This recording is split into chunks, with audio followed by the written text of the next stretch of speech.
أعوذ بالله من الشيطان الرجيم. بسم الله الرحمن الرحيم.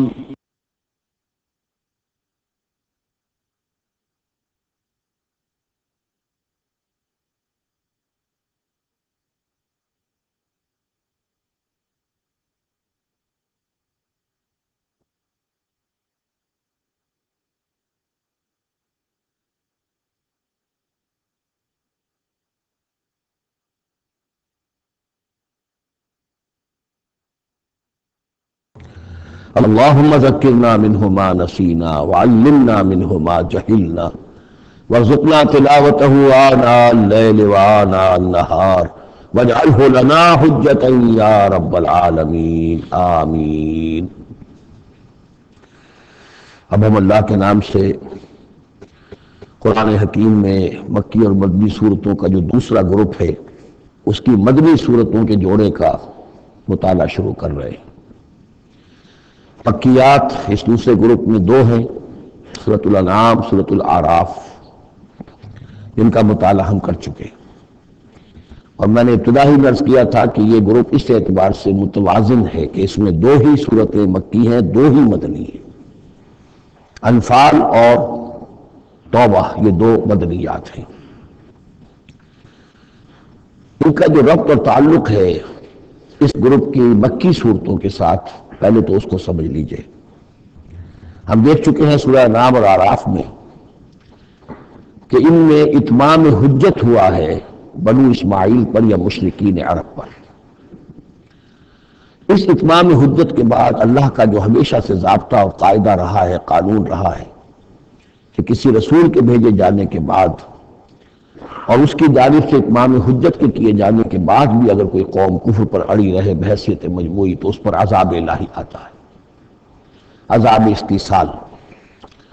اگرچہ یہ عذاب مختلف شکلوں میں آیا، کہیں کسی قوم کو ان کے اپنے ہی علاقوں میں سیلاب بھیج کر اور غرق کر دیا گیا، جیسے حضرت نوح علیہ السلام، کہیں کوئی بہت تیز آندھی بھیجی اور اس کے نتیجے میں جیسے کہ قوم عاد کے اوپر عذاب آیا، کہیں زلزلہ آیا، کہیں آسمان سے پتھراؤ ہوا جیسے کہ عمورہ اور صدوم کی بستیوں پر ہوا، کہیں جیسا کہ آپ کو معلوم ہے کہ آل فرعون کو ان کے محلوں سے اور گھروں سے نکال کر لا کر سمندر میں غرق کر دیا۔ تو قریش پر جو عذاب آیا ہے اللہ تعالیٰ کا وہ اپنی نوعیت میں منفرد ہے، چونکہ حضور خود قرشی تھے، بنی اسماعیل میں سے تھے، اور آپ نے اتمام حجت کر دیا ان پر 13 برس تک 12 برس تک دعوت دے کر، تو اب گویا کہ وہ عذاب الہی کے مستحق ہو گئے تھے۔ لیکن یہ عذاب الہی جو ہے قریش پر جو آیا ہے وہ بالاقساط آیا ہے۔ اس کی قسط اول ہے کہ جو غزوہ بدر میں ان تک پہنچی، انہیں مکے سے نکالا گیا جیسے کہ آل فرعون کو ان کے محلات سے نکالا گیا اور لا کر سمندر میں غرق کیا گیا۔ وہ مکہ دار الحرم تھا، وہ تو جگہ تھی حرم، لہذا وہاں سے انہیں نکالا گیا، اور میدان بدر میں پہلی قسط عذاب الہی کی انہیں وصول کرنی پڑی۔ ان کے 70 سردار کھیت رہے اور معجزانہ طریقے پر کھیت رہے، اس میں کوئی شک نہیں کہ جیسے عذاب الہی پہلے قوموں پر آتے تھے اسی طرح کا معاملہ یہ ہوا ہے کہ تقریباً 313 میں سے صرف 8 افراد کے پاس تلواریں تھیں، اور ادھر سے 1000 پوری طرح کی کانٹے سے لیس ہو کر آئے تھے۔ تو اللہ کی خصوصی مدد تھی کہ جس سے یہ عذاب آیا ہے اصل میں قریش کے اوپر، اور تقریباً تمام بڑے بڑے نامور سردار جو ہے وہی میدان میں کھیت رہے، 70 ان کے قیدی ہو گئے۔ ابھی زخمی کتنے ہوئے ہوں گے انہیں بھی ذہن میں رکھیے۔ تو یہ عذاب کی پہلی قسط تھی جو غزوہ بدر میں آئی ہے، اور پھر عذاب کا آخری مرحلہ آیا ہے سن 9 ہجری میں، جب مشرکین عرب کو آخری الٹیمیٹم دے دیا گیا کہ اب بس چند مہینے کی تمہیں مہلت دی جا رہی ہے، اس کے اندر اندر یا ایمان لے آؤ اور یا تمہیں تہہ تیغ کر دیا جائے گا۔ فَإِذَا انْسَلَخَ الْأَشْهُرُ الْحُرُمُ فَاقْتُلُوا الْمُشْرِكِينَ حَيْثُ وَجَدتُّمُوهُمْ۔ اب یہ انتہائی اسے کہ توہین اور تذلیل کے ساتھ چیلنج تھا۔ یہ دوسری بات ہے کہ وہ سب لوگ ایمان لے آئے اور یہ قتل عام کی نوبت نہیں آئی، لیکن یہ کہ یہ آخری قسط تھی۔ وہ آخری قسط جو ہے سورہ توبہ میں بیان ہوئی ہے اور عذاب کی پہلی قسط جو ہے وہ سورہ انفال میں ہے. ان دونوں صورتوں کو جمع کر دیا گیا تاکہ انعام اور آراف میں بنو اسماعیل پر یا مشرکین عرب پر اتمام حجت، اور انفال اور توبہ میں ان پر جو عذاب الہی نازل ہوا اس کی تفصیل. تو یہ تو ہے معنوی ربط اس گروپ کی مکی اور مدنی صورتوں کے مابین. باقی جو یہ سورہ انفال ہے اس کے بارے میں نوٹ کر لیجئے کہ غزوہ بدر کے فوراً بعد متصلاً بعد نازل ہوئی ہے. گویا کہ سورہ آل عمران جو ہم پڑھ چکے اس سے پہلے ہے اس کا نزول، اس کے اکثر و بیشتر حصے سے پہلے نازل ہوئی. تو یہ زمانی ترتیب جو ہے اگر یہ ذہن میں نہ رہے تو پھر اس سے کافی خلجان پیدا ہو جاتا ہے. اس کا جو پس منظر ہے وہ یہ غزوہ بدر کا معاملہ سمجھنا بہت ضروری ہے. دیکھیے یہاں تفصیل کا موقع تو ہے نہیں، میں نے سیرت النبی علیہ صاحب الصلاۃ والسلام سے منہج انقلاب نبوی کے جو مختلف سٹیپس ہیں کہ اس میں کن مراحل سے ہو کر آپ نے دین کے غلبے کا جو فرض منصبی آپ کے حوالے کیا گیا تھا اس کی تکمیل فرمائی. تو اس میں یوں سمجھیے کہ ایک مرحلہ تھا جو مکے میں طے ہو گیا، اور اصل میں 4 مرحلے تھے: دعوت، تنظیم، تربیت اور صبر محض. وہاں ہاتھ اٹھانے کی اجازت نہیں تھی. ہم پڑھ آئے ہیں، سورہ نساء میں آ چکا ہے کہ اس وقت حکم تھا کفو ایدیا کو، اپنے ہاتھ بندھے رکھو، تمہارے چاہے ٹکڑے اڑا دیے جائے، تمہیں زندہ جلا دیا جائے، تم کوئی انتقامی کارروائی تو دور کی نہیں، مدافعانہ کارروائی بھی نہیں کرو گے. No raising of hands even in self defence. یہ 4 مراحل تھے جو چلتے رہے تاں کہ ایک طرف تو اب حضور کے پاس جانثاروں کی ایک جماعت تیار ہو گئی جو سرد و گرم چشیدہ تھے، ہر طرح کے حالات میں سے گزر چکے تھے، سختیاں جھیل چکے تھے، قربانیاں دے چکے تھے. ان کے اخلاص با اللہ میں کسی شک و شبے کی گنجائش نہیں تھی. ان کے دل جو ہے خالص ہو چکے تھے اللہ کے لیے. اور دوسری طرف یہ کہ اللہ تعالیٰ نے ایک دار الہجرت کا انتظام کر دیا، کھڑکی کھول دی مدینے کی طرف، ہجرت کا اہتمام ہو گیا تاکہ اہل ایمان کو وہاں سے نکال کر اور مدینے میں لے آیا جائے. اب یہاں سے اقدام ہو، اسی لیے ہجرت فرض کر دی گئی کہ اب تمام مسلمان یہاں آ جائیں. ظاہر بات ہے کہ ہجرت جو وہ فلائٹ نہیں تھی، وہ کوئی فرار نہیں تھا، بھاگ کر جان بچانا نہیں تھا. مغربی مورخین تو اسی نام سے اس کو یاد کرتے ہیں. وہ تو اصل میں یہ تھا کہ ایک جگہ اگر اس کام کے لیے موضوع نہیں ہے تو کوئی اور بیس، آلٹرنیٹ بیس اگر مل جائے تو وہاں سے اپنا آفینسو جو ہے آخری فیصلہ کن اقدام جو ہے وہاں سے لانچ کیا جائے. لہذا مدینے میں آ کر حضور نے صلی اللہ علیہ وسلم صرف 6 مہینے لیے ہیں انٹرنل کنسالیڈیشن. جب آپ آئے ہیں، نئے آئے ہیں، مہاجرین نئے آئے ہیں، تو ایک تو یہ کہ ان 6 مہینے میں آپ نے مسجد نبوی تعمیر کر لی، مرکز بن گیا، گورنمنٹ ہاؤس بھی ہو گیا یہ، اور پارلیمنٹ ہاؤس بھی ہو گیا، دارالندوہ بھی ہو گیا، دارالعلوم بھی ہو گیا، خانقاہ بھی ہو گئی، عبادت گاہ بھی ہو گئی، مرکز ہو گیا. ثانیاً آپ نے انصار اور مہاجرین کے اندر مواخات کرا دی، ایک انصاری ایک مہاجر بھائی بنا دی. تیسرے یہ کہ آپ نے بہت بڑا کام یہ کیا کہ جو یہود کے قبیلے وہاں آباد تھے ان کو آپ نے ان کے ساتھ ایک معاہدہ کر لیا، جوائنٹ ڈیفنس آف مدینہ، میثاق مدینہ، مدینے کی ایک مدافعت جو ہوگی وہ مشترک ہوگی. کوئی بھی حملہ آور آئے گا باہر سے تو مل کر مسلمان اور یہودی اس معاملے ایک ملت ہوں گے اور دفاع کریں گے مدینے کا. بس 6 مہینے آپ نے اس کام میں لیے. 7ویں مہینے سے پھر آپ نے کچھ چھوٹے دستے بھیجنے شروع کر دیے، چھاپا مار دستے سمجھ لیجئے، کہ جس سے وہ جو کیروان روٹس تھے، قریش کی لائف لائن یہی تھی، ان کا تجارتی سلسلہ تھا. شام کی طرف قافلے جو جاتے تھے وہ بدر سے ہو کر گزرتے تھے، بدر کے قریب سے، اور بدر جو ہے مدینے سے قریب تر تھا، مکے سے فاصلہ زیادہ ہے. اور جو قافلے جاتے تھے یمن کو وہ طائف سے ہو کر گزرتے تھے. تو آپ نے ان دستوں کے اوپر چھاپا مار دستے بھیجنے شروع کر دیے. جدید اصطلاح میں اس کو یہ کہا جائے گا کہ اکنامک بلاکیڈ آف مکہ. 8 ایسی مہمیں غزوہ بدر سے پہلے ثابت ہیں 1.5 سال کے اندر. 6 مہینے آپ نے وہ لیے، 1.5 سال اور 2 سال کے بعد غزوہ بدر ہو گیا. تو یہ 1.5 سال میں 8 مہینے، جن میں سے 4 میں کہ حضور خود بھی بنفس نفیس شریک رہے ہیں، اس لیے وہ غزوات کہلاتے ہیں، اور 4 وہ ہیں کہ جن میں آپ نے صرف کچھ لوگوں کو بھیج دیا ہے کسی امیر کے عہد، وہ سرایا کہلاتے ہیں. تو یہ جو صورتحال ہوئی، اور اس میں یہ بھی ہوا کہ حضور جہاں جاتے تھے خود تو وہاں کے قبائل سے آپ معاہدے کر لیتے تھے. اب یا تو وہ جو قبائل جو تھے مقامی پہلے تو وہ قریش کے حلیف تھے، اب یا تو وہ حضور کے حلیف ہو گئے، مسلمانوں کے حلیف ہو گئے، تو قریش کی طاقت کم ہوئی، مسلمانوں کی بڑھ گئی، یا یہ ہے کہ وہ نیوٹرل ہو گئے کہ ہم نہ قریش کی مدد کریں گے آپ کے خلاف، نہ آپ کی مدد کریں گے قریش کے خلاف، نیوٹرل ہو گئے۔ اس سے بھی یہ ہے کہ قریش کا جو حلقہ اثر تھا، سیاسی زون آف پولیٹیکل انفلوئنس، وہ کم ہو رہا ہے۔ یہ دو چیزیں ایسی ہوئی ہیں، political isolation of Quraysh, economic blockage of Mecca, جس کے نتیجے میں مکے والے جو ہیں پھر یوں سمجھیے کہ تنگ آمد بجنگ آمد، ورنہ مکے والوں کی طرف سے کوئی آغاز ثابت نہیں ہے تاریخ میں کہ حضور کے اور مسلمانوں کے مکے سے جانے کے بعد ان کی طرف سے کوئی ابتدا ہوئی ہو، کوئی انیشیٹو لیا گیا۔ دو واقعات خاص طور پر ایسے ہو گئے کہ ایک چھوٹا سا آپ نے ایک دستہ بھیجا تھا نخلا، اور یہ نخلا جو ہے یہ مکے اور طائف کے مابین، تو سمجھیے کس قدر فاصلے پر، اور وہاں مدبیر ہو گئی، جو مسلمان وہاں بھیجے گئے تھے ان کے کفار کے ساتھ، وہاں ایک مشرک مکے کا مارا گیا، ایک کو انہوں نے قید کیا، ساتھ لے آئے کچھ سامان جو ان کا تجارت تھا وہ بھی لے آئے، وہ مال غنیمت سمجھ کر۔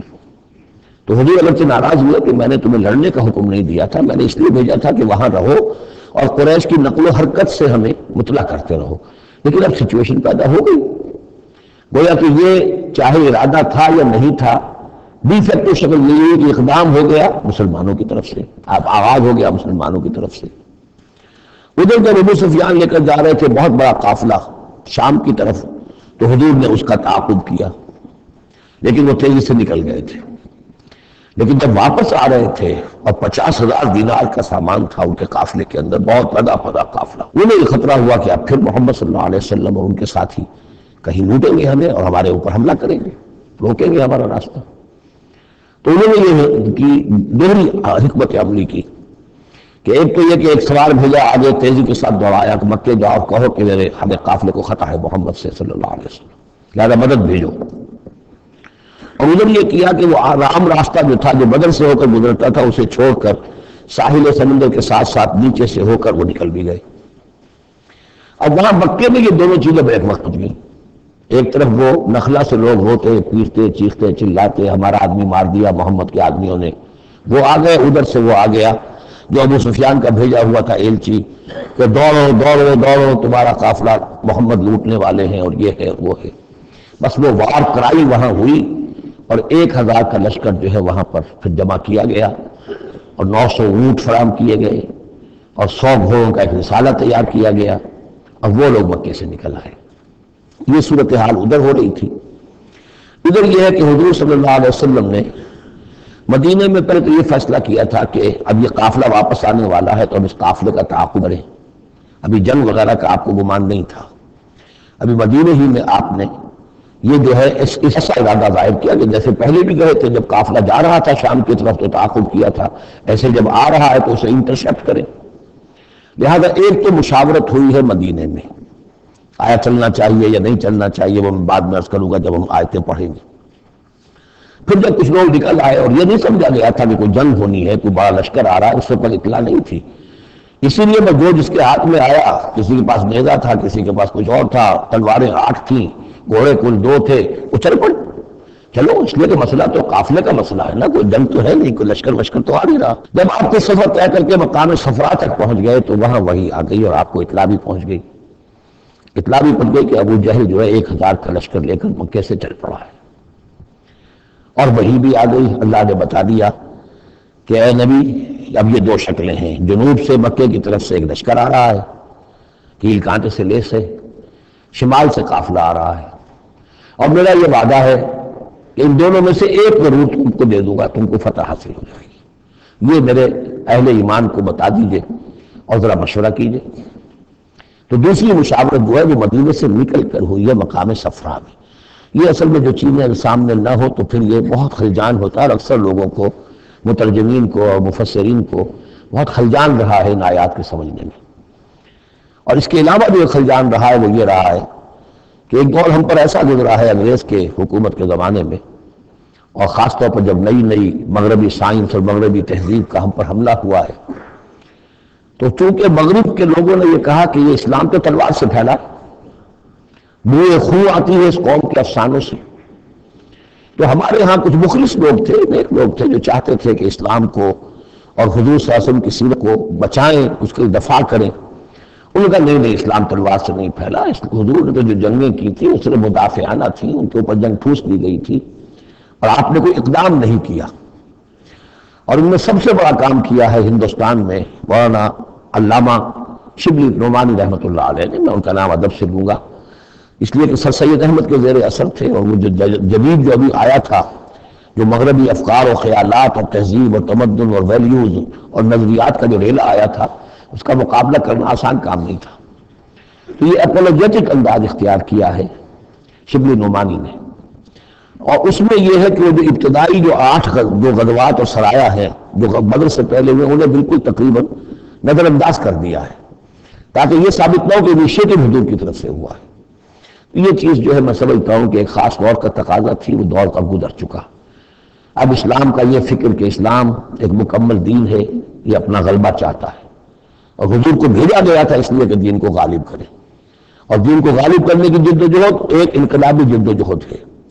اس انقلابی جد و جہد میں جہاں پہلا مرحلہ یہی ہوتا ہے کہ پیسو ریزسٹنس ہو، اور پہلے تیاری کی جائے، دعوت، تنظیم، تربیت اور صبر محض کے ذریعے سے ایک قوت فراہم کی جائے. پھر دوسرا مرحلہ آتا ہے باطل کے ساتھ ٹکرانا پڑتا ہے، اور اس میں آگے بڑھ کر ٹکر مول لینی پڑتی ہے. یہ نہیں ہے کہ انتظار ہی کرتے رہیں، یعنی یہ جس کو ہم کہتے ہیں کو ایگزسٹنس، پیسفل کو ایگزسٹنس حق و باطل کے درمیان نہیں ہو سکتی. حق کیسے تسلیم کر سکتا ہے کہ باطل بھی موجود رہے؟ ہاں حق میں جان نہیں ہے، اہل حق جو ہیں بے جان ہے، مردہ ہیں، تو مجبوری ہے. لیکن اگر اہل حق میں جان ہو تو وہ کیسے برداشت کریں گے کہ باطل جو ہے اس کا غلبہ رہے؟ ہاں باطل جو ہے وہ نیچا ہو کر رہے، اگر وہ مغلوبیت کی شکل اختیار کر لے تو ٹھیک ہے، لیکن یہ کہ باطل کا غلبہ ہو اور اہل ایمان میں جان بھی ہو، یہ دو چیزیں جو ہے یہ تو ایک دوسرے سے بالکل متضاد ہیں. جیسے حضرت ابوبکر نے فرمایا تھا ایبدل الدین وانا حی، کیا دین میں ترمیم کی جائے گی جبکہ ابھی میں زندہ ہوں؟ میرے جیتے بھی دین کے اندر ترمیم یہ ممکن نہیں. تو وہی بندہ مومن کی شان ہونی چاہیے. تو اصل حقائق والحق الحمدللہ بہت اچھی طریقے سے واضح ہو چکے ہیں. بہرحال اتنا پس منظر جو ہے جان لیجئے، اور ایک خاص اسلوب جو ہے سورہ مبارکہ کا، اگرچہ یہ تقریباً ایک خطبہ ہے مسلسل 10 رکوع ہے، لیکن اس میں ایک خاص مسئلے کو نکال کر پہلے درمیان شروع میں لے آئے ہیں. اس کی بحث آئے گی تقریباً وسط میں جا کر، لیکن اس اسلوب کو یہاں نوٹ کر لیجئے. وہ اس لیے کہ یہی اسلوب ہے جس سے ہمیں سمجھنے میں مدد ملے گی. سورہ توبہ کے جو ترتیب مضامین ہے وہاں بھی بہت اشکال ہے، اور بہت سے مترجمین کو جدید دور کے جو زیادہ محنت نہیں کر سکے ہیں بس ترجمہ مکمل کرنا انہوں نے اپنے پیش نظر رکھ لیا، تفسیر مکمل کرنی ہی ہے، لہذا وہ تیزی کے ساتھ وہ دقت نظر کا ثبوت نہ دے سکے تو اس میں بڑے خلجان پیدا کر دیے. وہ اسلوب کیا ہے کہ اس پوری بحث میں سب سے ایک نمایاں مسئلہ یہ ہو گیا تھا غزوہ بدر کے بعد کہ مال غنیمت پر مسلمانوں میں جھگڑا ہو گیا. پہلی جنگ تھی، غنیمت کی تقسیم کیسے ہوگی، اس کا قانون کیا ہے، اس کا ضابطہ کیا، وہ معلوم نہیں تھا. اور یہ کہ عام طور پر جو عرب میں پہلے رواج تھا وہ تو یہ تھا کہ جس کے ہاتھ 2 لگ گیا بس وہ اس کا ہے. وہ تو لوٹ مار جانتے تھے کہ باقاعدہ جنگ جو ہے وہ تو ان کے یہاں اس طریقے سے منظم کوئی تنظیم تو تھی نہیں، تو جو جس کے ہاتھ لگ گیا.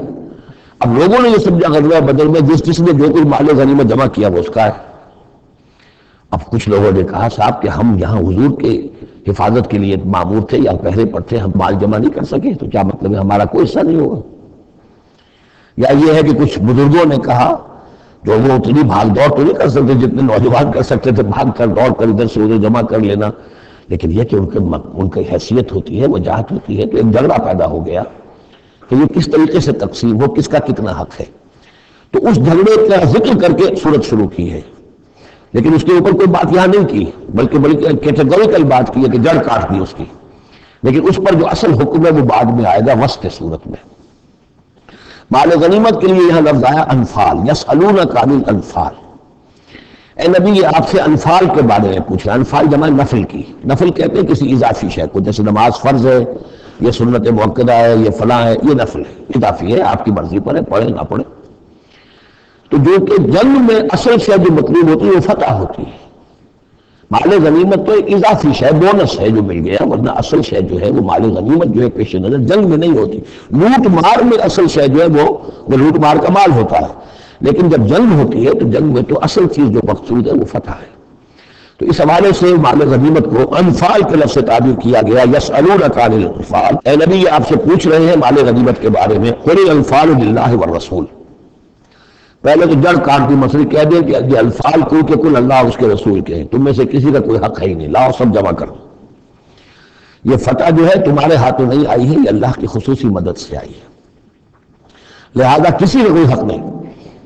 زیرو لیول پر لا کر پھر ان کو سنبھالنا آسان تھا کہ جب معلوم ہو کہ سب کچھ ہاتھ سے دیتے تو پھر تو ظاہر بات ہے کہ آدمی جو ہے جب ساری جاتی دیکھیے تو آگے مجھے بانٹ والی بات ہے، پھر وہ کم کے اوپر بھی راضی ہو گئے، لیکن پہلا مسئلہ یہی تھا قل الانفال للہ والرسول واتقوا اللہ، اللہ کا تقوی اختیار کرو، واصلحوا ذات بینکم، اور اپنے آپس کے معاملات کو درست کرو، واطیعوا اللہ ورسولہ، اور اللہ اس کے رسول کی اطاعت کرو، ان کنتم مؤمنین، اگر تم مومن ہو۔ گویا کہ جڑ ہی کاٹ دی، کسی کا کوئی حق اس میں ہے ہی نہیں، یہ سب اللہ اس کے رسول کے لیے یعنی اسلامی ریاست کے لیے۔ اب یہاں جو آگے آیت آ رہی ہے بڑی اہم ہے، بندہ مومن کی شخصیت کا جو حیولہ ہے اور بندہ مومن کی جو تعریف ہے، جامع ترین اور مختصر ترین الفاظ میں یہ آئی ہے سورہ حجرات میں۔ اس کے دو حصے ہیں، ایک تو ہے بندہ مسلم، مسلمان کے لیے تو 5 چیزیں ہیں، کلمہ شہادت، نماز، روزہ، حج، زکوٰۃ، لیکن حقیقی مومن کے لیے اس میں 2 اضافی چیزیں شامل کرنی پڑیں گی۔ وہ کیا ہیں؟ دلی یقین اور عملی جہاد۔ بندہ مومن کی شخصیت کے اندر یہ 2 رخ اور ہونے چاہیے۔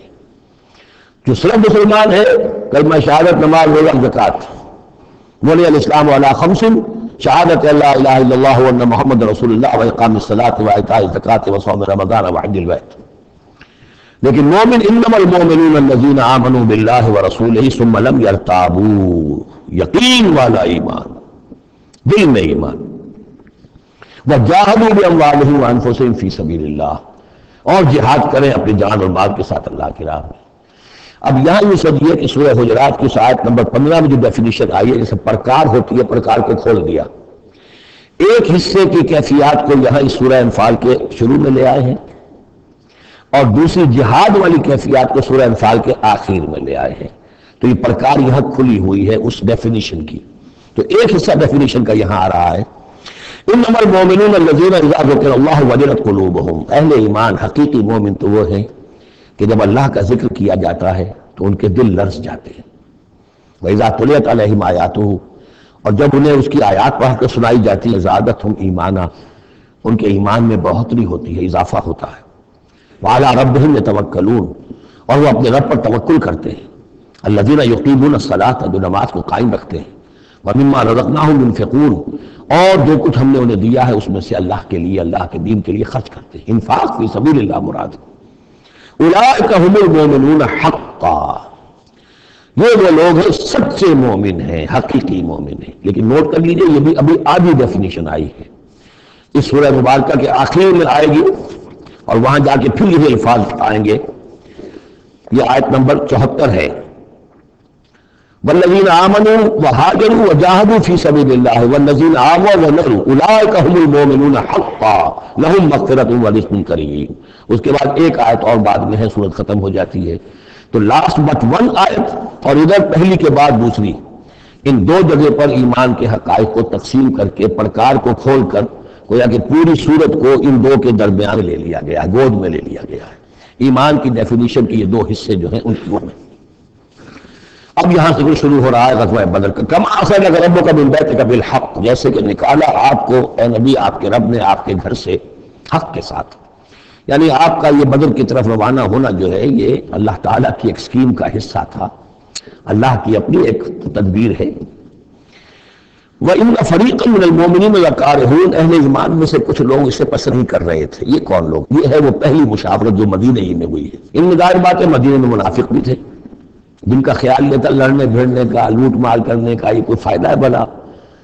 ٹھیک تبلیغ کرنی چاہیے، اچھی بات کہنی چاہیے، نیک بات کہنی چاہیے، یہ کیا طریقہ ہے؟ منافقین کا ایلیمنٹ موجود تھا جو اس کو پسند نہیں کرتے تھے، اس لیے کہ جنگ کا سلسلہ چل نکلا تو ہمیں بھی جانا پڑے گا، ہماری جان اور مال کے اوپر بھی آنچ آئے گی، تو نپ دی ایول ان دی بڈ، اس سے تو بہتر ہے کہ اس کو یہیں پر ختم کرو۔ اس اعتبار سے ویسے بھی کچھ انسانی فطرت ایسی ہوتی ہے، کچھ نیک سرشت لوگ بھی ہوتے ہیں کہ آخر اس سے کیا فائدہ نکلے گا، ابھی کوئی خاص جو ہے قریش کی طرف سے تو اقدام ہوا نہیں تھا. ہم آگے بڑھ کر جو ہے یہ جو بات اقدام کر رہے ہیں تو آخر اس کا فائدہ کیا ہے؟ کیونکہ اس قسم کی باتیں اس وقت کہی گئیں. ان فریقا من المؤمنین لکارہون. اب یہ مومنین ان میں سے اہل نفاق بھی ہو سکتے ہیں اور سادہ لوگ اور نیک دل جو مسلمان ہیں وہ بھی ہو سکتے ہیں. یجادلونک فی الحق بعد ما تبین کانما یساقون الی الموت وهم ينظرون. اور وہ جھگڑ رہے تھے آپ سے حق کے معاملے میں جبکہ بات ان پر بالکل واضح ہو چکی تھی.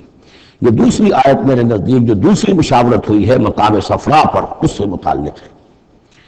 وہ یہ کہ وہاں سے جب مکے سے آپ چلے ہیں تو اس وقت تک کسی لشکر وغیرہ کی کوئی اطلاع نہ آپ کو تھی اور نہ اس کا کوئی گمان تھا. وہ تو ایسے ہی تھا جیسے پہلے 8 مرتبہ جو ہے جو ایکسکرشنز جو ہوئی تھی جس طریقے کی مہمات بھیجی گئی تھی یہ اسی طرح کی ایک مہم ہے. لیکن یہ ہے کہ آگے چل کر جب آپ کچھ دور چل نکل کے آ گئے تھے یہاں آ کر جو ہے آپ کو وحی بھی آ گئی اور اطلاعات بھی مل گئی کہ صورتحال وہ ہو چکی ہے. ایک طرف نخلا سے روتے پیٹ سے لوگ پہنچ گئے وہاں, دوسری طرف یہ کہ ادھر سے ابو سفیان کا جو ہے ایلچی پہنچ گیا تختہ چلاتا ہوا اور 1000 کا لشکر لے کر ابو جہل نکل پڑا ہے بدر کی طرف. اب وہ بدر کی طرف آ رہا ہے, ادھر سے قافلہ بدر کی طرف آ رہا ہے شمال سے. اس وقت اللہ تعالیٰ نے فرمایا, اور یہ مشاورت جیسا کہ میں نے کہا تھا جیسے کہ حضرت طالوت نے کی تھی ایک آزمائش اپنی فوج کی کہ جو اس دریا میں سے پانی پیے گا سیر ہو کر پیے گا اس کا مجھ سے کوئی تعلق نہیں. اسی طرح کا آپ نے مشاورت کا معاملہ اللہ تعالیٰ کے حکم سے مسلمانوں کے سامنے رکھ دیا. بعدما تبین کانما یساقون الی الموت. تو لوگ ایسے محسوس کر رہے تھے جیسے انہیں دھکیلا جا رہا ہو موت کی طرف. وہم ینظرون, اور وہ دیکھ رہے ہیں. ظاہر بات ہے یہ کیفیت تو کٹر جو منافق تھے وہاں پر انہیں کی ہو سکتی تھی. وَإِذْ يَعِدُكُمُ اللَّهُ إِحْدَى الطَّائِفَتَيْنِ أَنَّهَا لَكُمْ. اور جب کہ اللہ تعالیٰ وعدہ کر رہا تھا تم سے کہ ان دونوں گروہوں میں سے ایک تمہیں مل جائے گا, ایک پر تمہاری فتح گارنٹیڈ ہے. وَتَوَدُّونَ أَنَّ غَيْرَ ذَاتِ الشَّوْكَةِ تَكُونُ لَكُمْ. اور اے مسلمانوں تم یہ چاہتے تھے کہ ادھر جاؤ جدھر کے کانٹا لگنے کا کوئی اندیشہ نہ ہو. اس لیے کہ بمشکل 50 یا 100 آدمی تھے اس قافلے کے ساتھ اور اونٹ تھے بے شمار اور جو میں نے آپ کو بتایا بہت بڑی مقدار کے اندر جو ہے 50,000 دینار کا جو مال تھا ان کے پاس. تو ان کو تو آسانی سے قابو کیا جاتا تھا, اس میں اندیشہ کم تھا. پھر جب انہیں بھی عقلی آ گئی ہوگی کہ حضور ہمارے پاس تو کچھ ہتھیار بھی نہیں ہے, کچھ نہیں ہے, ہم تیاری کر کے مدینے سے نکلے ہی نہیں ہیں, تو اچھا ہے پہلے یہ کہ ہم جا کر اوپر قبضہ کر لیں تو ان کے ہتھیار بھی ہمیں مل جائیں گے تو پھر لشکر سے لڑنے کے لیے ہم بہتر پوزیشن میں ہوں گے. تو عقل و منطق بھی یہ گویا کہ ان کے ساتھ تھی. وَيُرِيدُ اللَّهُ أَن يُحِقَّ الْحَقَّ وَبِكَلِمَاتِهِ. اللہ یہ چاہتا تھا کہ اپنے بات کو اپنے فیصلے کے ذریعے سے حق کا حق ہونا ثابت کر دے. وَيَقْطَعَ دَابِرَ الْكَافِرِينَ. اور کافروں کی جڑ کاٹ دے. یہ قطع دابر القوم الذین ظلموا, کافر قوم کی جڑ کاٹ دی گئی جو ہم پڑھ کر آئے سورہ اعراف میں. اللہ کا ارادہ یہ تھا اگر عام جو دنیاوی قواعد و ضوابط ہیں فزیکل لاز ہیں اس کے تحت یہ ہوتا تو اتنی بڑی بات ہی نہ ہوتی. اسے یوم الفرقان بنانا تھا کہ نمایاں ہو جائے کہ اللہ کس کے ساتھ ہے, حق کدھر ہے. اور یہ اسی وقت ہو سکتا تھا جب یہ کنٹراسٹ برقرار رہتا کہ بے سر و سامان 313 گئے ہیں اور کیل کانٹے سے لے 1000 کے ساتھ ان کا مقابلہ ہوا ہے اور پھر انہیں اللہ نے فتح دی ہے. لہذا اللہ کی مرضی کچھ اور تھی. یرید اللہ ان یحق الحق بکلماتہ ویقطع دابر الکافرین. اللہ چاہتا تھا کہ اپنی باتوں کے ذریعے سے حق کا حق ہونا ثابت کر دے اور کافروں کی جڑ کاٹ دے. یہ یحق الحق کا, تاکہ سچا ثابت کر دے حق کو, سچ کو, ویبطل الباطل, اور باطل ثابت کر دے باطل کو, باطل ہونا اس کا ثابت ہو جائے. ولو کرہ المجرمون, خواہ یہ مجرموں کو کتنا ہی ناگوار ہو. استستغیثون ربکم. یاد کرو جب کہ تم اپنے رب سے استغاثہ کر رہے تھے, دعائی دے رہے تھے کہ اللہ ہماری مدد فرما. فاستجاب لکم, تو اللہ نے تمہاری دعا کو قبول کیا تھا. انی ممدکم بألف من الملائکۃ مردفین, کہ میں تمہاری مدد کروں گا 1000 ملائکہ سے جو لگاتار آئیں گے, پے بپے آئیں گے. 1000 کا لشکر آیا ہے نا تو 1000 فرشتے ہم تمہاری مدد کے لیے بھیج دیں گے.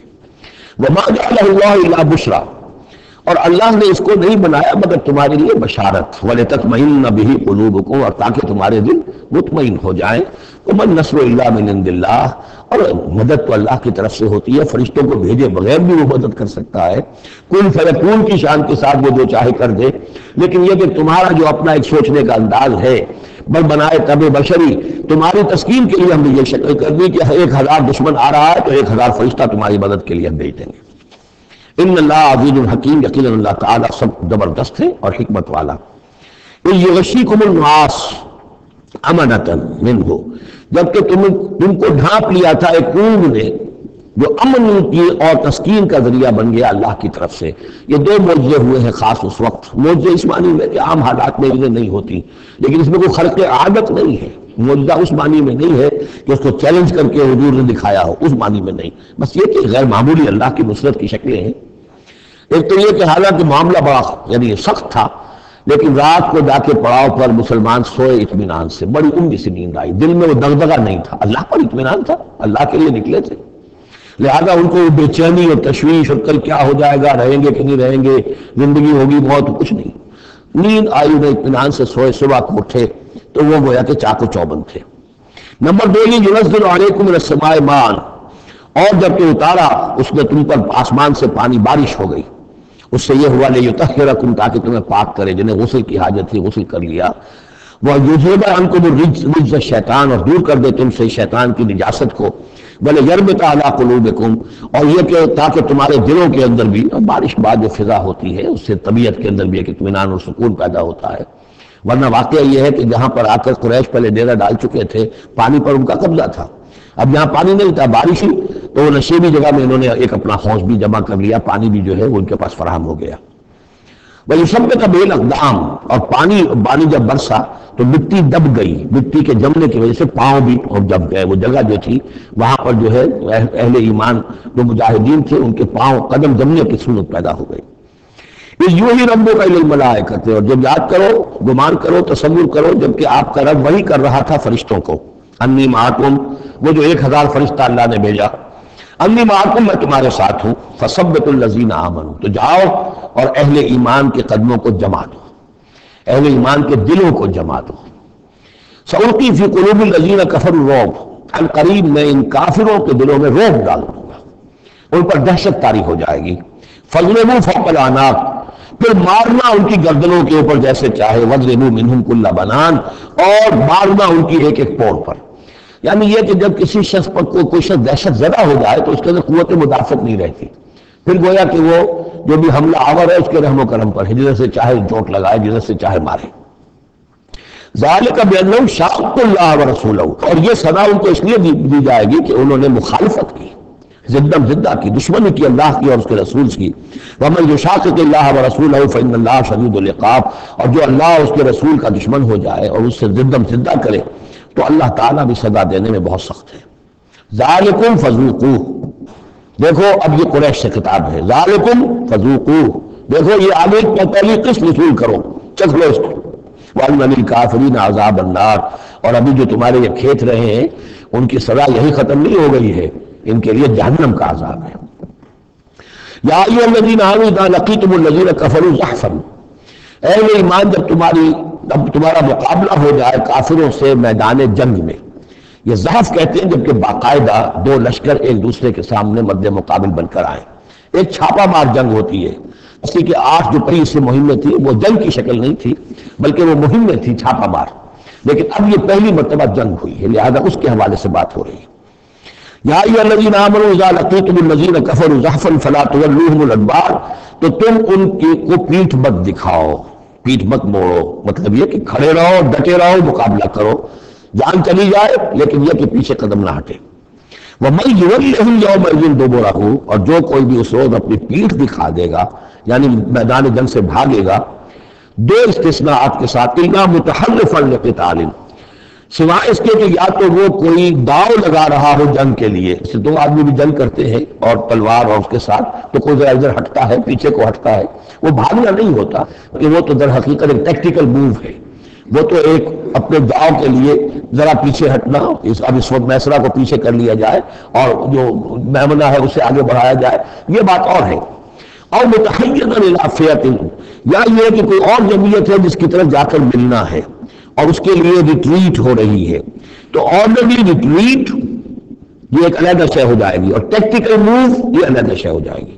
تو آرڈنری ریٹریٹ اور ٹیکٹیکل موو، ان دو کے سوا اگر کوئی بھگدڑ کے اندر کوئی جال بچا کر بھاگا فقط باب غضب من اللہ، تو اس نے تو اللہ کا غضب جو ہے وہ کما لیا۔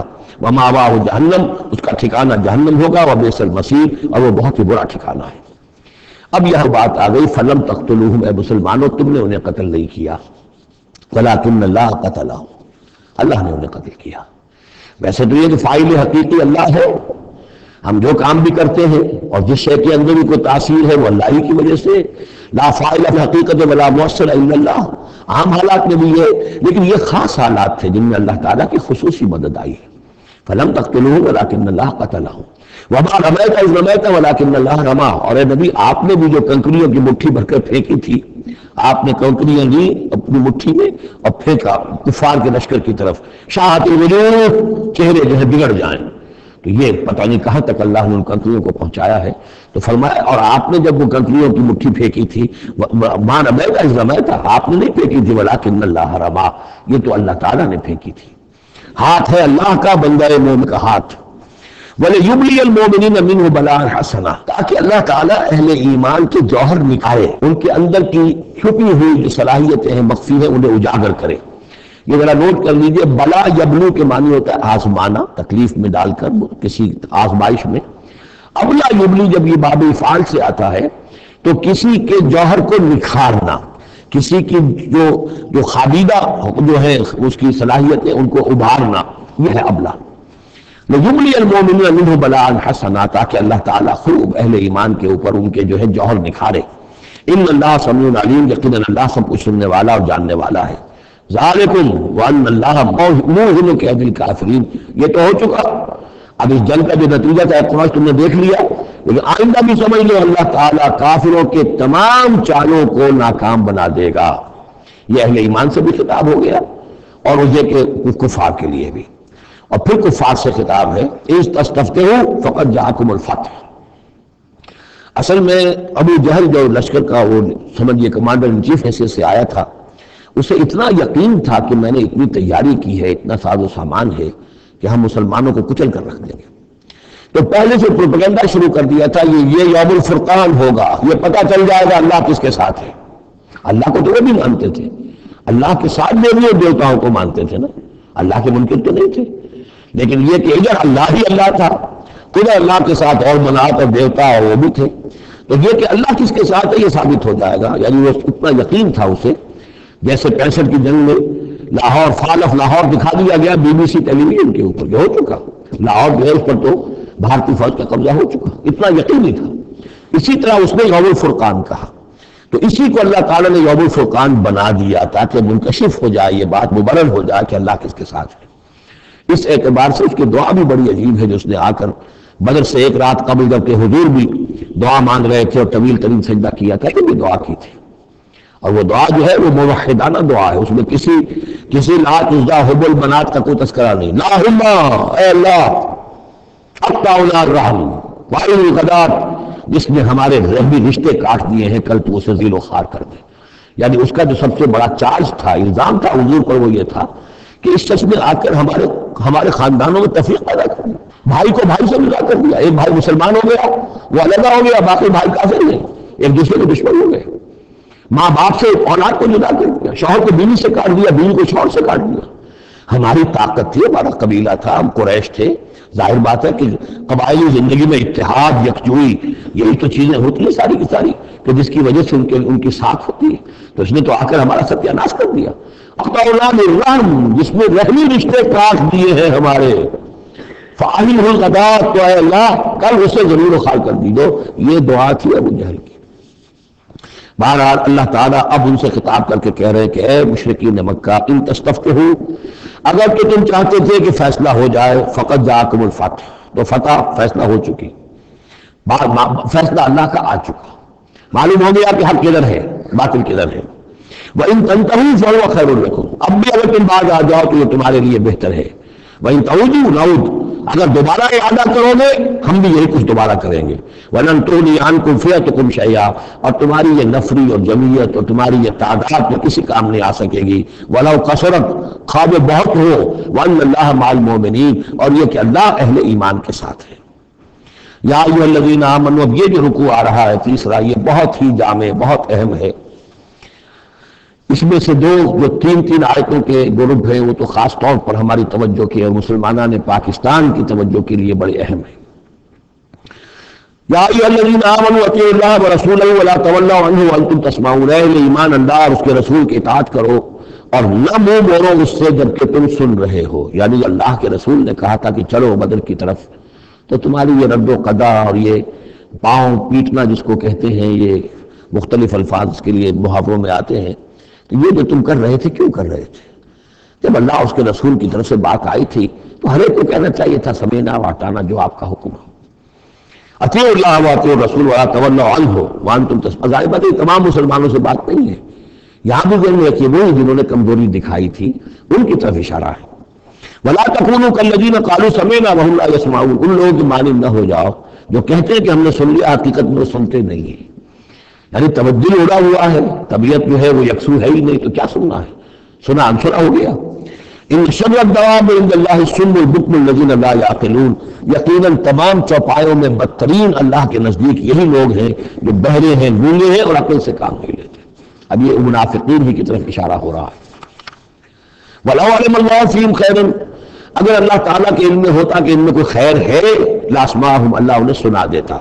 وَلَوْ أَسْمَعَهُمْ، اگر اللہ انہیں سنا دیتا لَتَوَلَّوْا، پھر بھی پیٹ موڑ جاتے. وَهُمْ مُعْرِضُونَ، وہ ہیں ہی اعراض کرنے والے. یہ گویا کہ چند آیات ہیں کہ جس میں خاص طور پر جو لوگ جس وقت ریلیکٹنٹ تھے، جو بھی کسی طریقے سے اس میں جھجک رہے تھے، ان کے لیے تنبیہ. اب 3 آیات آ رہی ہیں. یا ایھا الذین آمنوا استجیبوا للہ وللرسول اذا دعاکم لما یحییکم، اے اہل ایمان لبیک کہا کرو اللہ کی پکار پر، اور خاص طور پر رسول کی پکار پر جبکہ وہ تمہیں پکارے اس شے کے لیے جس سے تمہیں زندگی ملے گی. تم جنگ میں جانے کو سمجھ گئے تو موت کا دروازہ ہے، یہ تو اصل زندگی کا دروازہ ہے. ولا تقولوا لمن يقتل في سبيل الله اموات بل احياء ولكن لا تشعرون. تو یہ تو در حقیقت اللہ اور اس کے رسول جس چیز کی طرف تمہیں بلا رہے ہیں، حقیقی زندگی یہ ہے، روحانی زندگی یہ ہے، معنوی زندگی یہ ہے. یہ حیوانوں کی طرح جینا جو ہے کوئی زندگی نہیں ہے. یہ تو در حقیقت اولئک کالانعام بل هم اضل، جو سورہ اعراف میں ہم پڑھ چکے ہیں، یہ حیوانوں کا سا زندگی گزارنا ہے. استجیبوا للہ وللرسول اذا دعاکم لما یحییکم واعلموا ان اللہ یحول بین المرء وقلبہ، جان لو اللہ تعالیٰ بندے اور اس کے دل کے درمیان حائل بھی ہو جایا کرتا ہے.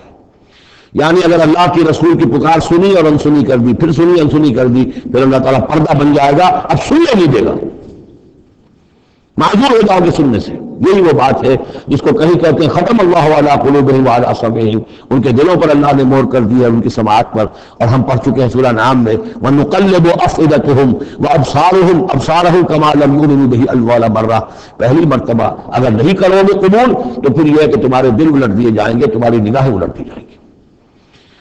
تو اس لیے بہت ہی ڈرنے کی بات ہے جو بھی مطالبہ دین کا سامنے آئے اور ایک دفعہ دل گواہ دے دے کہ ہاں ہے بات ٹھیک ہے. پھر اگر کمی کترائے گا انسان تو یہیں سے سزا نقد شروع ہو جائے گی، پھر وہ صلاحیت سلب ہو جائے گی، پھر اللہ حائل ہو جائے گا. یعنی قانون خداوندی، سنت خداوندی حائل ہو جائے گی. پھر آپ کے دل پر مہر لگے گی، آپ کے کانوں کے پر مہر لگے گی، آپ کی آنکھوں پر پردے پڑ جائیں گے. یا ایھا الذین آمنوا استجیبوا للہ وللرسول اذا دعاکم لما یحییکم واعلموا ان اللہ یحول بین المرء وقلبہ وانہ الیہ تحشرون. اور یہ کہ بالآخر تو تمہیں سب اسی کی طرف جمع کیا جانا ہے. واتقوا فتنة لا تصيبن الذين ظلموا منكم خاصة، اور ڈرو اس سزا سے، اس عذاب سے کہ جب آئے گا تو تم میں سے صرف گناہگاروں ہی کو اپنی لپیٹ میں نہیں لے گا. اس کا میں کل حوالہ دے چکا ہوں. بے گناہ بھی اس میں اگر اپنا فرض ادا نہیں کر رہے، فرض ادا نہ کرنا جرم ہے، خود وہ خود گناہ ہے. تم اگر دین کے لیے سرفروشی نہیں کر رہے تو یہ بھی تو گناہ ہے. ہاں ٹھیک ہے، میں نے یہ شراب نہیں پی، میں نے یہ نہیں کیا، میں نے سور نہیں کھایا، میں نے فلاں نہیں کیا، میں نے نمازیں پڑھی، ٹھیک ہے سب کچھ کیا، لیکن سوال یہ ہے کہ جو دین کا فرض تھا، دین کی نصرت تھی، اللہ کی اور اس کے دین کے لیے تن من دھن لگانا تھا، وہ نہیں کیا، وہ بھی تو جرم ہے. تو واعلموا، اور جان لو ان اللہ یحول بین المرء وقلبہ وانہ الیہ تحشرون واتقوا فتنۃ لا تصیبن الذین ظلموا منکم خاصۃ واعلموا ان اللہ شدید العقاب، اور جان لو کہ اللہ سزا دینے میں بہت سخت ہے۔ وذکروا، یہ ہے خاص پاکستانی مسلمانوں کے لیے آیت، اور یاد کرو جب تم قلیل، جب تم تھوڑی تعداد میں تھے، جیسے ہم بھی اقلیت کا خوف تھا ہمیں کہ ہم ہندوؤں کے مقابلے میں اقلیت ہیں، مستضعفون فی الارض، جنہیں زمین میں دبا لیا گیا تھا، تخافون یتخطفکم الناس، تمہیں اندیشہ یہ تھا کہ لوگ تمہیں اچک لے جائیں گے، اکثریت جو ہے وہ تمہیں ایکسپلائٹ کرے گی معاشی اعتبار سے، سماجی اعتبار سے، لسانی اعتبار سے، مذہبی اعتبار سے۔ فآواکم، تو اللہ نے تمہیں پناہ کی جگہ دے دی، وأیدکم بنصرہ، اور تمہاری مدد کی ہے، خاص تائید کی ہے اپنی خاص نصرت سے، ورزقکم من الطیبات، اور تمہیں بہترین پاکیزہ رزق عطا کیا ہے، لعلکم تشکرون، تاکہ تم شکر کرو۔ یا ایھا الذین آمنوا لا تخونوا اللہ والرسول، اے ایمان مت خیانت کرو اللہ سے اور اس کے رسول سے۔ ایمان کا دم بھرنا اور پھر اس کے دین کو، اللہ کے دین کو مغلوب دیکھ کر بھی اپنے دھندے، اپنے کاروبار، اپنی جائیداد، اپنی ملازمت، اپنا پروفیشن، اسی چکر میں لگے رہنا، اس سے بڑی خیانت کیا ہوگی؟ بے وفائی ہے، غداری ہے، خیانت ہے۔ لا تخونوا اللہ والرسول، اللہ اور اس کے رسول کے ساتھ خیانت نہ کرو، وتخونوا اماناتکم وانتم تعلمون، اور نہ ہی اپنی آپس کی امانتوں میں خیانت کرو۔ سب سے بڑی خیانت تو اللہ کے ساتھ خیانت ہے، سب سے بڑی وہ امانت جو اللہ نے اپنی روح تم میں پھونکی ہے، اس کا حق اگر تم ادا نہیں کر رہے تو سب سے بڑی خیانت یہ ہے، جس کو کہ فرمایا گیا ہے سورہ احزاب میں، ہم نے آسمانوں پر، زمین پر، پہاڑوں پر پیش کی، ان عرضنا الامانۃ علی السماوات والارض والجبال فابین ان یحملنها واشفقن منها وحملها الانسان، تو بہت بڑی بڑی امانتیں تمہارے پاس ہیں، دین کی امانت ہے، قرآن کی امانت ہے، شریعت کی امانت ہے، یہ سب امانتیں محمد رسول اللہ کی۔ وَاعْلَمُوا أَنَّمَا أَمْوَالُكُمْ وَأَوْلَادُكُمْ فِتْنَةٌ، اور جان لو تمہاری اولاد اور تمہارے اموال تمہارے لیے فتنہ ہے، یہی روکتے ہیں، یہی دو بیڑیاں ہیں جو پاؤں میں پڑی رہتی ہیں، مال اور اولاد۔ اولاد کو اعلیٰ سے اعلیٰ تعلیم دلانی ہے، اس کے لیے بڑی بڑی فیسیں دینی پڑتی ہیں، اس کے لیے ظاہر بات ہے کہ اپنا ایک ایک قطرہ جو ہے پسینے کا اور خون کا لگائیں گے تو کہیں جا کر وہ ساری چیزیں فراہم ہوگی۔ آدمی کھپ گیا اسی کے اندر، اولاد کے لیے یا مال کے لیے، پھر کہاں سے وقت لائیں دین کے لیے اور دین کی نصرت کے لیے؟ کہاں پہ رمق جس کے اندر باقی رہ جاتی ہے؟ جان لو کہ تمہارے اموال اور تمہاری اولاد تمہارے لیے فتنہ ہے۔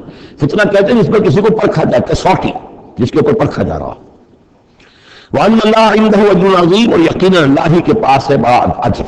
یا ایھا الذین آمنوا ان تتقوا اللہ یجعل لکم فرقانا، اے اہل ایمان اگر تم اللہ کے تقوی پر برقرار رہو گے تمہارے لیے فرقان، ایک کے بعد دوسری فرقان آتی رہے گی۔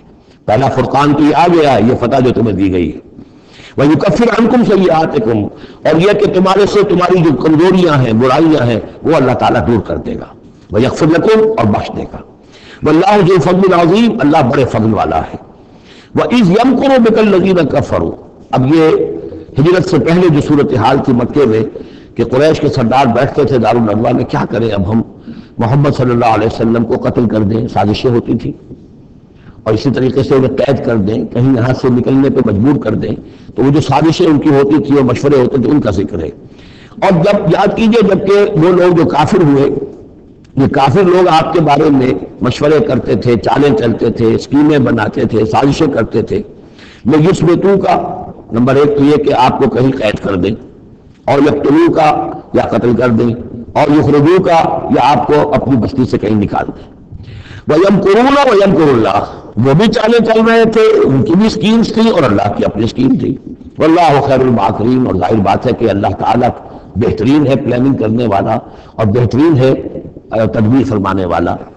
وَإِذَا تُتْلَىٰ عَلَيْهِمْ آيَاتُنَا قَالُوا قَدْ سَمِعْنَا لَوْ نَشَاءُ لَقُلْنَا مِثْلَ هَٰذَا، اور جب انہیں ہماری آیات پڑھ کے سنائی جاتی ہے تو وہ کہتے ہیں ٹھیک ہے، بہت سننی ہم نے یہ آیات، محمد آپ نے سنا لیا، کوئی ایسی بات بھی نہیں ہے، ہم چاہیں گے تو ایسا ہی کلام ہم بھی کہہ لیں گے۔ جرت نہیں کی کسی نے کہ آئے کہ یہ کلام میں نے موضوع کیا ہے اور یہ قرآن کے برابر ہے، تو کوئی کمیشن بٹھا لیجئے، کوئی سازش بنا لیجئے کہ جو طے کریں، یہ ضرورت نہیں ہوئی۔ لیکن یہ کہہ دینے میں تو کوئی بات نہیں تھی، زبان کون پکڑے گا؟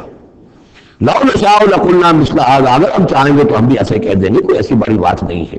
یہ نضر بن حارث تھا کہ جس کی طرف یہ الفاظ منقول ہے تاریخ اور سیرت میں۔ ان هذا الا اساطیر الاولین، یہ نہیں ہے یہ مگر یہ کہ پچھلوں کی کہانیاں ہیں، قصے ہیں، جیسے آج بھی مستشرقین کہتے ہیں کہ کچھ تورات سے کچھ انجیل سے محمد نے لے لیا جوڑ جاڑ کر اور یہ قرآن بنایا ہے۔ اب تو خیر وہ دور ذرا بدل گیا ہے، یہ ذرا پچھلی صدی کی بات تھی، اس دور میں لوگ اس قسم کی باتیں زیادہ کرتے تھے۔ وَإِذْ قَالُوا اللَّهُمَّ إِنْ كَانَ هَذَا هُوَ الْحَقُّ، اور وہی بات جو میں نے آپ کو بتائی تھی کل بھی کہ ان قریش کے لیے سب سے بڑا مسئلہ اپنے عوام کو سنبھالنے کا ہو گیا تھا، کیسے روکیں ان کو کہ یہ محمد صلی اللہ علیہ وسلم کا ایمان نہ لائیں۔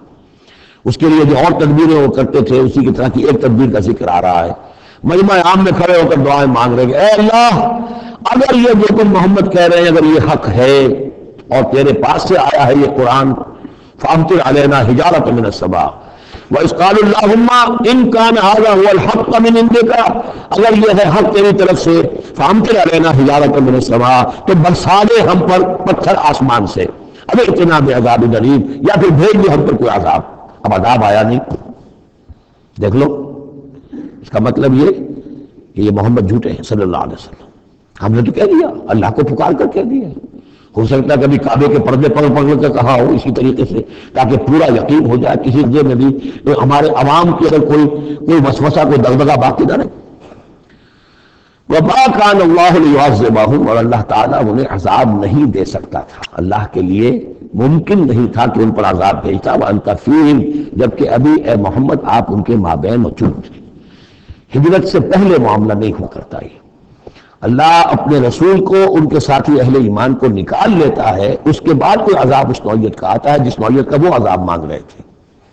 وَأَنْتَ فِيهِمْ وَمَا كَانَ اللَّهُ مُعَذِّبَهُمْ، اللہ ان کو عذاب دینے والا نہیں تھا، وَهُمْ يَسْتَغْفِرُونَ، جبکہ وہ استغفار بھی کر رہے تھے۔ یعنی اسی مکے میں عوام الناس بھی تو تھے، سادہ لوگ بھی تو تھے، وہ استغفار بھی کرتے تھے، تلبیہ بھی پڑھتے تھے، لبیک اللہم لبیک لبیک اللہم لبیک، یہ بھی تو کرتے تھے، اللہ کو بھی پکارتے تھے۔ تو بڑا گڑبڑ سا معاملہ تھا، جب تک کہ اللہ تعالیٰ یمیز الخبیث من الطیب کر نہ دے اس وقت تک اس طرح کا معاملہ اللہ تعالیٰ کے لیے درست نہیں تھا۔ وَمَا لَهُمْ أَلَّا يُعَذِّبَهُمْ، باقی وہ عذاب کے پورے طور سے مستحق ہو چکے ہیں، اور کیا ہے وہ کون سی رکاوٹ ہے ان کے لیے؟ مَا لَهُمْ أَلَّا يُعَذِّبَهُمُ اللَّهُ، کہ اللہ تعالیٰ ان کو عذاب نہ دے، وَهُمْ يَصُدُّونَ عَنِ الْمَسْجِدِ الْحَرَامِ، جبکہ وہ روک رہے ہیں مسجد حرام سے لوگوں کو، وَمَا كَانُوا أَوْلِيَاءَ، اور حقیقت میں یہ اس کے متولی نہیں ہے، یہ اس کے مختار نہیں ہے، یہ اس کے ساتھی نہیں ہے۔ ان اولیاءہ الا المتقون، اس اللہ کے گھر کے تو ولی اور اس کے جو اصل مدارر کہہ لیجئے یا متولی کہہ لیجئے وہ تو ہوں گے متقی لوگ جو اللہ کا تقوی رکھتے ہو، اللہ کی بندگی کرتے ہو، ولکن اکثرهم لا يعلمون، لیکن ان کی اکثریت علم نہیں رکھتی۔ فما كان صلاتهم عند البيت، اور انہوں نے جو نماز کا حلیہ بگاڑا ہے، نہیں ہے ان کی نماز بیت اللہ کے پاس الا مکاء و تصدیہ، سیٹیاں بجاتے ہیں، تالیاں پیٹتے ہیں، یہ ان کی نماز رہ گئی ہے۔ طواف کرتے تھے تو اس میں سب سے اونچا طواف تھا برہنہ طواف، اور نماز جو تھی ان کی وہ یہ تھی، سیٹیاں بجاتے ہوئے۔ جیسے کہ آپ کو معلوم ہے کہ بعض علاقوں میں مسجدوں کے اندر جب وہ میلاد کی محفلیں ہوتی ہیں تو اس کے اندر ڈھول اور ڈھمک کا، یہ میں نے سنا ہے کہ خاص طور پر افریقہ کے بعض ممالک میں کام ہوتا ہے۔ یہ اللہ کا شکر ہے اس حد تک کم سے کم یہ کہ بر عظیم پاک و ہند کے اندر جو بھی صورت ہوئی ہے یہ مسجد کے اندر یہ خرافات نہیں ہوئی ہے، باقی باہر ہو رہی ہے، جو بھی ہو رہی ہے۔ تو انہوں نے نماز کی بھی شکل یہ بنا دی تھی، فذوقوا العذاب بما کنتم تکفرون، تو اب چکھو مزہ عذاب کا اپنے کفر کے پاداش میں۔ ان الذین کفروا ينفقون اموالهم ليصدوا عن سبیل اللہ، ظاہر بات ہے یہ لشکر آیا تھا تو اس کے لیے بھی تو لاؤ کر تیار کرنا پڑا تھا نا، ساز و سامان، 900 اونٹ، 1000 آدمیوں کے لیے راشن بھی چاہیے تھا، مکے سے چل کے مدینے تک آنا ہے، جنگ میں رہنا ہے، تو یہ 10 اونٹ روزانہ جو ہے ذبح ہو رہے تھے اس فوج کے لیے۔ تو یہ سارا جو انفاق کیا ہے کچھ لوگوں نے کیا ہے نا، جو باطل کے لیے انفاق کر رہے تھے، شیطان کے لیے، وہ حزب الشیطان جو ہے، آخر وہ بھی تو مجاہد تھے، وہ مجاہد تھے فی سبیل الشیطان، فی سبیل الشرک۔ تو جو خرچ کر رہے ہیں اپنے مال لیصدوا عن سبیل اللہ، تاکہ لوگوں کو روک سکے اللہ کے راستے سے، فسينفقونها، وہ اور بھی خرچ کریں گے، ابھی انہیں اور بڑے لشکر تیار کرنے پڑیں گے، ثم تكون عليهم حسرة، پھر یہ سب ان کے لیے ایک حسرت بن جائے گی۔ سب کچھ مال بھی ہم نے لگا دیا، ساری جانیں ہم نے گنوا دی، کچھ نہ ہوا، محمد کا بال بھی کا نہ کر سکے صلی اللہ علیہ وسلم، اللہ کا دین تو جا الحق وحق الباطل ان الباطل کان زہوقا، ایک وقت آئے گا کہ اللہ کا دین جو ہے غالب ہو جائے گا۔ ثم یغلبون، پھر وہ مغلوب ہو کر رہیں گے، والذین کفروا الی جہنم یحشرون، اور جو ان میں سے کافر ہوں گے، جو اس وقت ایمان لے آئیں گے اللہ تعالیٰ ان کو معاف دے گا، اور جو کفر پر اڑے رہیں گے وہ جہنم کی طرف گھیر کر لے جائیں گے۔ یمیز اللہ الخبیث من الطیب، یہ بات جو ہے سورہ آل عمران میں بھی آئی، تاکہ اللہ تعالیٰ پاک کو ناپاک سے علیحدہ کر دے، ممیز کر دے۔ وَيَجْعَلُ الْخَبِيثَ بَعْضَهُ عَلَى بَعْضٍ، اور جو ناپاک ہے اس کو ایک دوسرے کے اوپر سٹیک کرتا چلا جائے، فَيَرْكَبُهُ، اس کا ڈھیر کر دے جميعاً، اور ان کو سب کو فَيَجْعَلَهُ فِي جَهَنَّمَ، اور سب کو پھر جہنم میں جھونک دے۔ یعنی یہ کہ یہ پہلے تو یہ سفٹنگ کرنی ہوگی، یہ طیب ہے، یہ خبیث کو ایک دوسرے کے اوپر سٹیک کیجئے اور پھر اس کو جہنم میں ایک ہی مرتبہ دھکا دے دیجئے۔ لِيَمِيزَ اللَّهُ الْخَبِيثَ مِنَ الطَّيِّبِ وَيَجْعَلَ الْخَبِيثَ بَعْضَهُ عَلَى بَعْضٍ فَيَرْكُمَهُ جَمِيعًا فَيَجْعَلَهُ فِي جَهَنَّمَ أُولَٰئِكَ هُمُ الْخَاسِرُونَ، یقیناً یہی لوگ ہیں خسارے پانے والے۔ قُل لِّلَّذِينَ كَفَرُوا إِن يَنتَهُوا يُغْفَرْ لَهُم مَّا قَدْ سَلَفَ، اعلان کر دیجئے محمد صلی اللہ علیہ وسلم ان کافروں کے سامنے، اب بھی اگر باز آ جائیں تو جو کچھ ہو چکا ہے وہ معاف کر دیا جائے گا، اب بھی موقع ہے، اب بھی ایمان لے آؤ۔ وَإِن يَعُودُوا، اور اگر وہ ارادہ کریں گے دوبارہ وہی کچھ کریں گے، فقط بدت سنت الاولین، تو پچھلوں کی بھی داستانیں گزر چکی ہیں، ان کی جو بھی کچھ ان پر ہوا ہے وہ سب کو معلوم ہے۔ اب ظاہر بات ہے کہ وہ مکی قرآن تو نازل ہو چکا تھا، سورہ اعراف بھی نازل ہو چکی، سورہ انعام بھی نازل ہو چکی، جو کچھ ہوا ہے قوم ہود کے ساتھ، قوم صالح کے ساتھ، قوم شعیب کے ساتھ، اس ساری داستانیں تو تھی، فقط بدت سنت الاولین، اگلوں کا جو طریقہ اور راستہ تھا وہ تو گزر چکا ہے، وہ سب کے سامنے آ چکا ہے۔